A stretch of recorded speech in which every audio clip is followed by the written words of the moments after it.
I said to him, is there a gym that I could go to? It was a Friday night off season. And he said, well, there's the Aspen Club over here. I'll drop you off over there. So I went in there.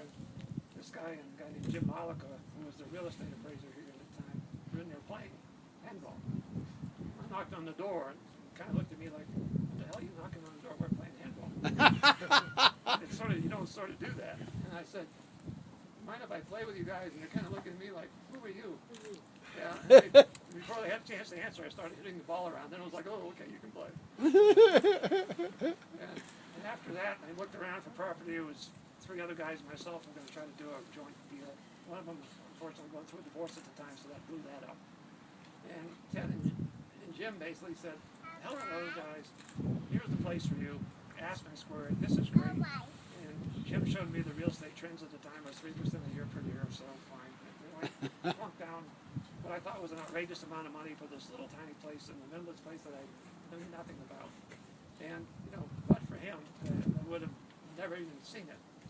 And but for all of you guys and your predecessors, I just kept coming back and coming back. And go to the board meetings, and I was standing there talking to Warren at the board meeting of 41010, which is the grave inside of her ring. Ah. I said, who is that? I said, well, Wisconsin. She's from La Jolla. She's a little different. And I said, yeah, I can see that. So I said to her, I said, here, sit over here. And she looked at me like, who the hell are you to tell me where to sit? She sat there, and we went out. No, we didn't go out. Ted and I had dinner that night. We tried to find a place to meet up with her, and we finally did. And it was interesting. It was interesting. Ted and I were there, and she and Ted wouldn't quit talking about art. You know, it's like, quit this art stuff. I got moves I need to make here. Then we went to dinner the next night. We went to Gisela. Is that? Gisela. Yeah, which we'll try to go to tonight.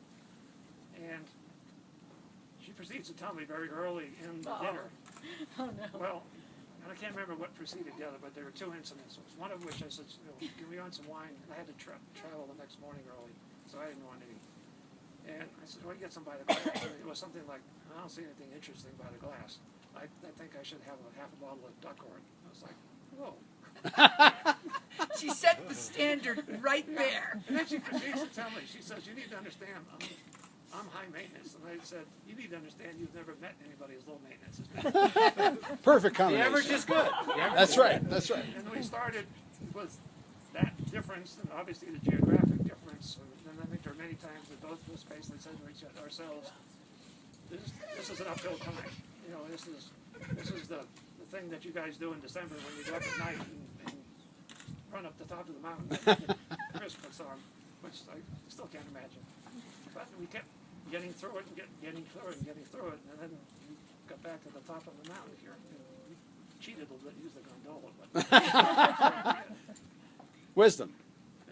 sort of one little final story. People would ask me, well, how does it feel? And I said, well, you ever hear the story about the little dog that sits on the lawn?